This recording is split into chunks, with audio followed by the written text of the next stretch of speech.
General risk disclosure. Trading financial instruments, including forex, futures, equities, commodities, and cryptocurrencies, involves significant risk of loss. Trading is not suitable for all investors, as it may result in the loss of your entire investment. Leverage, volatility, and liquidity risks are inherent in these markets. Before engaging in trading, carefully consider your financial situation, experience level, and risk tolerance. You should only invest money you can afford to lose. Forex and futures disclaimer. Trading in the forex and futures markets is highly speculative and carries a substantial risk of loss. The leverage nature of these instruments amplifies gains and losses, potentially leading to substantial financial exposure. This content complies with CFTC Rule 4.41. CFTC Rule 4.41 disclaimer. Hypothetical or simulated performance results have certain inherent limitations. Unlike an actual performance record, simulated results do not represent actual trading. Also, since the trades have not been executed, the results may have under or overcompensated for the impact, if any, of certain market factors, such as lack of liquidity. Simulated trading programs are also subject to the fact that they are designed with the benefit of hindsight. No representation is being made that any account will or is likely to achieve profits or losses similar to those shown. Equities and commodities disclaimer. Equity and commodity trading involves risks associated with market volatility, company-specific factors, and geopolitical events. While stocks and commodities may have a lower leverage factor compared to forex or futures, they can still result in substantial financial losses. Cryptocurrency disclaimer. Cryptocurrencies are speculative and highly volatile instruments.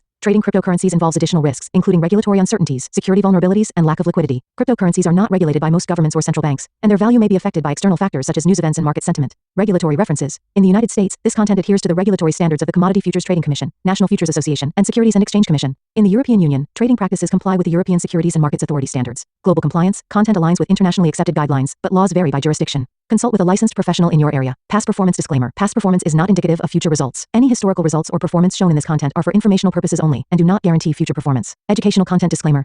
The information provided in this video is for educational and informational purposes only. It is not intended as investment advice, nor should it be construed as a recommendation to buy, sell, or hold any financial instrument. Always consult with a licensed financial advisor or regulatory authority in your jurisdiction before engaging in trading activities. Okay, let's do the work. Saturday, the 8th, week review. Which models hit, which missed. The bigger difference was my context and navigation around when and where I deployed the model.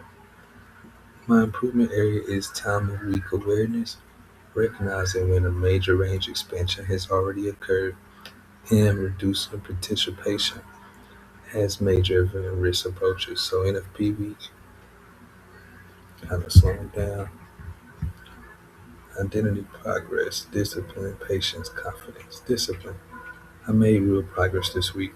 I respected the weekly cycle much better and was more aware when probability was increasing or decreasing throughout the week. I was close to executing the week the way I wanted. My main discipline leak was pressing the button multiple times on the same trade idea instead of allowing one well-planned execution to be enough. That is becoming easier for me to recognize. And next week, I'm focused on expressing one idea with cleaner execution rather than repeated attempts. Patience. My patience improved. I did a better job waiting for opportunities and allowing good trades to develop instead of feeling like I had to constantly participate. I'm also getting better at recognizing that patience applies to the week itself. I don't have to extract something from every session.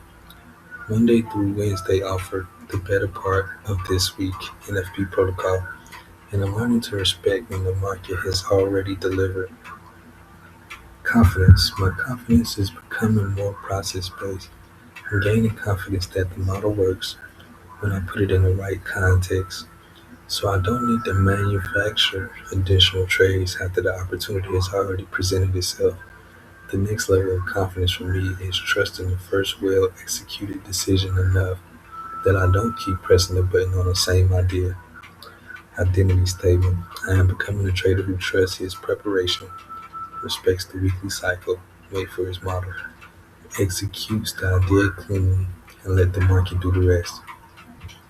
Case study, no case study. Experience earned this week. I showed meaningful evidence of the disciplined trader I'm building, and I identified the next behavior to tighten. Next week, improvement focus, plan the trades, and let them develop.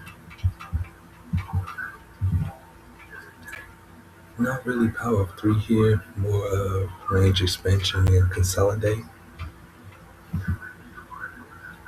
We stayed inside Tuesday for 3 days.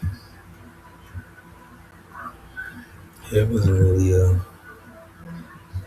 one shot, one kill type week. And this one we pumped into Friday.